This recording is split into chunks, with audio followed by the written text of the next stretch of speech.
Tole, akkam jirtu hordoftoonni fi dhaggeeffattoonni kennaa 2015 official tube bakka isin jirtanitti nageenyi kan koo isin qaqqabuun isiniin jedha. Egaa akkuma beekamu guyyaa har'aa immoo koorsii moral and civic education jedhu or moral and civic or moral and citizenship education kan jedhu part 4 isaa isinii qabadheen jira. Chapter 1 part 4 jechuudha. Because chapter 1 sanarraa part 1, part 2, part 3 amma kanaan duraatti barsiisee waraabee as YouTube kana irratti isinii gadhiiseen jira. Sanarraa namoonni baay'een akkasiin fayyadamaa jirtan argeera.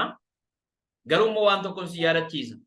Irraa fayyadamaa jirtu sirriidha, isin gargaareera. Garuu immoo hamma ammaatti namoonni subscribe gootan baay'ee lakkoofsaan muraasa waan ta'eef YouTube channel kana subscribe yoo gootan, like, share yoo gootan waan asirratti gadhiifamu kana booda sitti fufee video hojjetamee akkasuma barnoota adda addaa waraabamee darbu argachuu dandeessu waan ta'eef subscribe, like, share gochuu hin dagatinaa jedhee amma sirra deebi'ee si yaadachiisa. Nagalatooma kallattiidhumaanii kaleessagaa ethics and law kan jedhu yookaan immoo part 3 koorsii kanarratti walii wajjin ilaallee ture.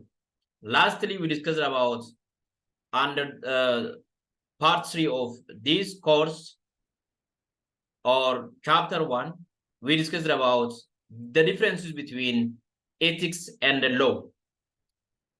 And also we discussed about the meaning of law and the meaning of ethics. The differences that exist between ethics and the law, and the reason why we do not use ethics as law. Also, we discussed some part of importance or goal of moral and civic education. As much as possible, today we will start our discussion from the importance, as we did not finish lastly, the importance of moral and civic education, the reason why we learn civics, what the importance of learning civics. Isa jedhu walii wajjin ilaallachuudhaan ammoo yeroo darbe egaa ethicsii fi lawuun yookaan immoo namuusii fi seerri adda addummaan isaanii maalinni maaliif namuusa yookaan ethicsii akka lawuutti hin fayyadamnu kan jedhuu fi sababa 5 walii wajjin ilaalleerra. Har'a immoo itti fufneetu importance of moral and civic education, barbaachisummaa barnoota moral and civic education jedhu kana maaliif barachuun barbaachise waan jedhu itti fufnee ilaallachuudha. Bakka kaleessaa irra hin deebi'u yookaan immoo bakka kanaan dura part 3 isaa irra hin deebi'u. Namoonni ilaalle dhaqaatii ilaalaa jedheen recommend sin godha. Generally, let's proceed to our today's topic of discussion. Gara arraattiin sin dabarsa gabaabumatti. The necessity of delivering moral and citizenship course for all immunities from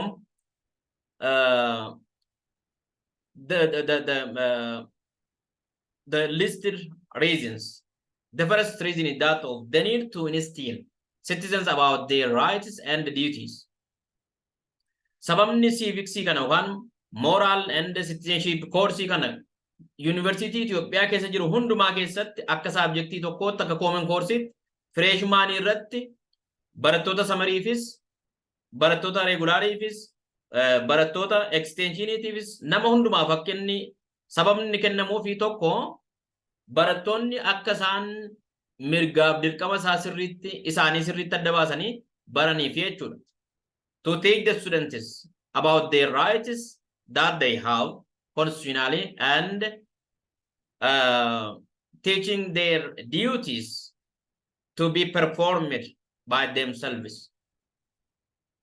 Barataan tokko yookaan immoo namni tokko lammiin tokko dirqama maalii qabaa, mirga maalii qaba isa jedhu adda baafnee namni baruu qabaa isa jedhurraa yoo jechuudha. Adda baafnee barsiisuudhaaf kan yookaan immoo barachuudhaaf kan nuyi civicsii barannuuf jechuudha. The second reason that of the need for creating participant political culture. In 21st century, we have to have the skill of participation and participant political culture. So to have participation or to have hot participation, the needed participation in political system of the government, we have to learn civics. Inni lamaffammaa inni sababni isaa creating participant political culture jedha. Aadaa siyaasaa kan keenyaa keessatti siyaasi kan keenya kan nama hirmaachisu miti waan ta'eef bifa dimokiraatawaa ta'een hirmaannaa siyaasaa lammii qabu yookaan immoo lammii siyaasa biyya isaa keessatti dammaqiinsaan hirmaatu uumuudhaaf jechuudha. Regarding this, a scholar who is known as Almond and Verba in 1964 constructed 3 political cultures. Kana ilaalchisee scholar yookaan barreessitoonni kanaan dura turani kan maqaan isaanii Almond and Verba namoonni jedhaman bara 1963 aadaa siyaasaa 3 develop godhanii yookaan immoo barreessanii kaaniiru. Aadaan siyaasaa 3 akka jiru jechuudha. Political culture is 3 jira jedhanii. The first one is parochial political culture. In such political culture, citizens have low cognitive, affective, and evaluating orientation regarding the political systems, the government powers, functions, and even their privileges and duties. Citizens have a significant role in politics since they think about their families. Parochial political culture inni jennu kun maal jechuudha? Political culture akkasii aadaa siyaasaa akkasii uummata qabu gidduutti lammiin biyya sanaa tokko beekumsi isaan lammiileen biyya sanaa beekumsi isaan siyaasaaf qaban siistama mootummaatiif yookaan immoo caasaa mootummaatiif beekumsi isaan qabanii gadi bu'aadha jechuudha. Baay'ee gadi bu'aadha. Kanaaf hirmaannaa gaas hin qaban jechuudha. Parochial political culture kuni namoota muraasa duwwaatu siyaasa biyya sanaa keessatti hirmaata malee bal'inaan lammiin hundi siyaasa mootummaa baree aangoo mootummaa addaan baasee baree gahee mootummaa yookaan faankishinii mootummaa addaan baasee baree hin hirmaatu jechuudha. There is less participation of the citizens as they don't have high cognitive and effective and evaluating their the government's political system in such political culture or in parochial political culture. So citizens are insignificant. Yookaan lammiileen siyaasa akkasii yookaan aadaa siyaasa akkasii tuyyuu jira yoo ta'e biyya aadaan siyaasa akkasii jiru keessatti lammiin biyya sanaa barbaachisummaan isaan lammiileen biyya sanaa barbaachisummaan isaan siyaasa keessatti qabanu gadi bu'aadha jechuudha, xiqqoodha jechuudha. Faallaa sirna dimokiraasiiti jechuudha. The second political culture that was developed by Almond and Verba is that of subject political culture.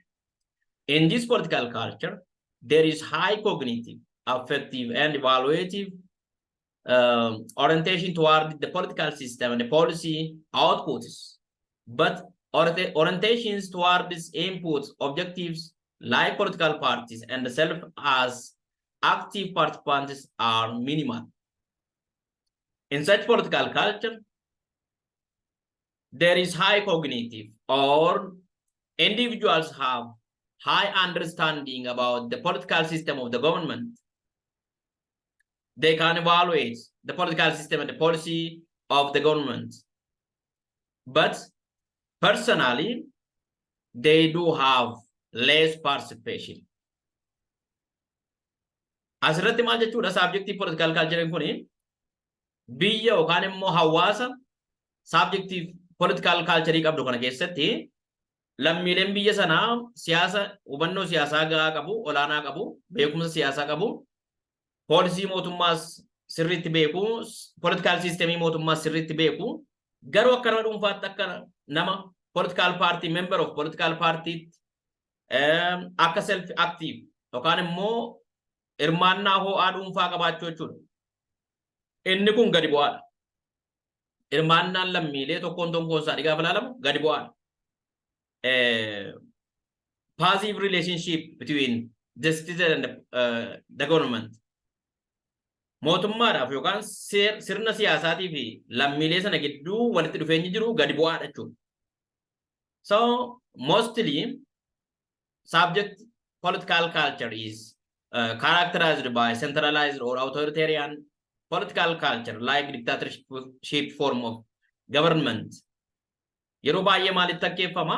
Centralized yookaan qoodis there is no sharing of power among the concerned bodies. There is concentration of power in the central government. Inni kuni qoqqoodinsi aangoo qaamota ilaallatu gidduutti kan hin jirre sirna akkasii keessatti jechuudha. Sirna akkasii keessatti lammiileen aangoo mootummaa yookaan siyaasa mootummaa sirriitti beeku garuu hirmaannaan isaanii gadi bu'aadha. Hirmaannaa gahaan qaban jechuudha. Inni kun immoo mootummaa dictatorship ta'e yookaan immoo mootummaa abbaa hirree. Bara mootummaan akkasii jiru lammiileen siyaasa biyyattii sirriitti beekuu hin hubatu garuu hirmaannaan isaanii gadi bu'aadha jechuudha. Sababni isaa yoo sirriitti hirmaannaa qabaatan hidhamuunis waan jiruuf jechuudha. Hidhamuun ajjeefamuun waan jiruuf sodaarraa kan ka'e hirmaannaan godhanu garuu immoo waan hojjetamu hin beeku jechuudha. Hubannaa isaa qabu. The third and the last one is that of participant political culture. And this political culture, members of the society have high cognitive, affective, and evaluates orientation to the political system, the outputs, objectives, the policy outputs, and recognize the self as an active participant in the polity or in the state. This is mostly compatible with a democratic political culture. Isa kana keessatti immoo maal jechuudha? Lammiileen beekumsa siyaasaa sirriitti qabu, olaanaa qabu, hubannaa isaa qabu, hirmaannaas akkuma kana hirmaannaa gahaa qabu jechuudha. Inni kun immoo mootummaa dimokiraasawaa yookaan immoo sirna dimokiraasii hordofu keessattidha kan inni yeroo baay'ee lammiileen hirmaannaan siyaasaa isaanii participant political culture jedhamee beekamu yookaan immoo participant political culture ta'uu danda'u jechuudha. This is our today's lesson. Next, we will see chapter 2. I will proceed to chapter 2, but let's have 2 minutes or 3 minutes, and let me add for you democratization challenges in countries like Ethiopia, or in sub-Saharan African countries, or in developing countries. What are the challenges that the government and the society are facing to develop democracy? Rakkoowwan dimokiraasii babal'isuu keessatti biyyoota kanneen akka Itoophiyaa yookaan immoo biyyoota ganaa guddataa jiran sab-Saharan Afrikaa biyyoota jedhamanii beekaman keessatti dimokiraasiin akka hin babal'anne wantoonni taasisan maayini dafee tan ariifadhee isiniif xumura. The first challenge is that of individual interest dominate in socio-economic and political structure of a given state. That means individuals who are political power holders gives priority for their personal or personal interest in socio-economic and political structure of the state than giving priority for the community's interest. Gabaabumatti maa'inni namoonni dhuunfaan aangoo qabatan fedhii uummataatu hin taane dursa socio-economic activity keessatti dhimma hawaasummaa, dhimma ikoonoomii yookaan dhimma diinagdee fi dhimma siyaasaa keessatti dursa kan isaan kennaniif fedhii uummataatu hin taane fedhii dhuunfaa isaaniitiif jechuudha. Kanaaf dimokiraasii babal'isuun hin danda'amu jechuudha. Sababa kanaaf kan malaammaltummaan babal'atu. Kanaaf kan hanni babal'atu jechuudha. Uummata gargaaruurra, uummata fayyaduurra dhuunfaa ofiitiin kaabinoonni mootummaa of fayyadu jechuudha. qabeenya uummataa saamanii jechuudha. The second one is self-understanding of people as recipients or customers instead of active citizens or active participation, or having active participation or active participants. The people consider themselves as only recipients, not as participants. Rakkinni inni lammaffaa inni ummatumti mataan isaanii akka nama fudhatuutti malee akka nama hirmaatuutti miti. Waan mootummaan jedhu, waan mootummaan gubbaarraa gadi fidu. Nama cal jedhee fudhatudha malee nama hirmaannaa qabaatu jedhanii ofii yaadan jechuudha. Lammiin biyyoota ganaa guddataa jiranii kuni ofii ani siyaasa keessatti gaheen qaba, ikoonoomii keessatti gaheen qaba jedhanii of yaadutu hin taane waan mootummaan jedhe fudhachuu dirqaman qaba. Kanaan achi waa biraa gochuu hin danda'u jedhaniitu akka nama taa'ee waa fudhatu qofaatti hirmaannaa godhutu hin taane fudhachuu qofa ajaja fudhachuu duwwaa akkasitti gatii of yaadanuuf jecha hirmaannaan isaanii gadi bu'aas dimokiraasiinis guddachuu hin danda'u jechuudha. The third one is the need or interest that we have for relevant knowledge, skill, and positive attitude. In such countries or in developing countries, the people have less interest for relevant knowledge, skill, and positive attitude. To have relevant knowledge, to have skills, to develop their positive attitude, they do have less interest. They are not as such interested to do so. Karaa biraatiin maa inni qabxiin sadaffaanii fedhii namoonni qaban jechuudha. Namoonni beekumsa barbaachisaadhaaf argachuudhaaf iskiil yookaan dandeettii jechuudha. Positive attitude yookaan immoo ilaalcha pozitiivii ta'e qabaachuudhaaf fedhiin nuyi qabnu gadi bu'aadha jechuudha. Fedhiin keenya sababa gadi bu'aa ta'ee fi yeroodhaa yerootti beekumsa haaraa dabalachaa deemuun keenya gadi bu'aadha. Iskiil yookaan dandeettii ogummaa kan keenyaa guddifachuun keenya fedhiin keenya gadi bu'aa waan ta'eef dandeettiin keenya gadi bu'aa ta'a. Positive attitude ilaalcha sirrii ilaalcha gaarii qabaachuudhaaf fedhiin nuyi qabnu gadi bu'aa waan ta'eef kun dimokiraasii danqaa jechuudha. The first one is the issue of fostering intercultural or diversified and shared culture societies. Also, in developing countries, we don't have as such enough awareness regarding developing intercultural or sharing of culture and diversity, our diversity.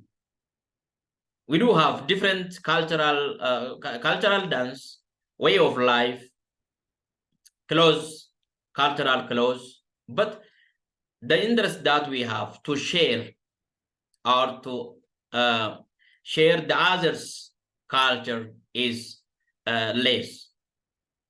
Rakkoon keenya waa inni afuraffaanii biyyoota ganaa guddatan kana keessa namoonni jiraatan maa inni diversification adda addaa jira yookaan addaddummaa adda addaa baay'eetu jira. Addaddummaan amantaa jira, addaddummaan aadaa jira. Aadaa iyyuu ta'ee immoo jechuudha aadaan uffannaa jira, aadaan sirbaa jira, aadaan jireenyaa jira, way of life kan jennu jechuudha. Sana afaan ni jira, afaan keenya, aadaa keenya, amantaa keenya waliif kabajnee jiraachuu irratti yookaan immoo wal jala jijjiirree walii wajjin sheer goonee walii wajjin hirmaannee jiraachuu irratti rakkoon guddaatu jira jechuudha. Sanaaf fedhiin keenya gadi bu'aa jechuudha. Namni kamtiyyuu qomoon kamtiyyuu kan qofan guddifadha jedha malee kan sakaaniis nan guddisa jedhee xiyyeeffateen hojjetu jechuudha. Sun immoo dimokiraasii gadi buusaa deema jechuudha. Walitti dhufeenyi uummataa walirraa fagaataa deema waan ta'eef. The last one is the issue of peace building. In developing countries, there is the problem of militarization, terrorism, civil war, and genocidal acts. Because of this, the government gives more attention to realize peace, to bring peace, to settle conflicts. Because of this, mostly the government did not consider or did not give more attention on democratization or on developing democracy. Inni shanaffaan maa inni peace building nagaa ijaaruu jechuudha yookaan immoo nageenya mirkaneessuu. Biyyoota ganaa guddataa jiran keessatti yeroo baay'ee biyyoonni kun maaliin beekamu militarization yookaan immoo qaama hidhatee biyya keessa socho'u jechuudha. daangaa biyyaarra ta'uu danda'a, walakkeessa biyyaarra ta'uu danda'a, qaamonni adda addaa meeshaa waraanaa hidhatee socho'u terrorism yookaan warra shoror keessaa jechuudha. Isaan kanatu baay'ata biyyoota akkasii kana keessatti civil war waliin wal loluu jechuudha. Civil war yeroo nu qomoodhaan wal loluu jechuudha. Genocidal acts kunis sanuma waliin wal balleessuu jechuudha, wal ajjeesuu jechuudha. Kana mootummaan kana tasgabbeessuu irratti hojjeta waan ta'eef dhimma dimokiraasii babal'isuu irratti yeroo baay'ee itti dhimmee karoorsee baajeta guddaa ramadee irratti hojjetu rakkoon dimokiraasii babal'isuu dhaaf yookaan immoo challenge wanti nuti ta'u jarreen kana shananii jechuudha. So thank you. This is enough for today. May God bless you. Thank you for staying with me still now. Waan ammaan wajjin turtaniif baay'ee galatoomaa isiniin jedha. Akkuma isiniin jedhe viidiyoo kana share, like, subscribe gochuudhaani hiriyoota keessan biraan waliin gaatii irraa baradhaan isiniin jedha. Bakka jirtanitti nageenyi keessan isiniif dabaluu nagaa naa ta'an isiniin jedha.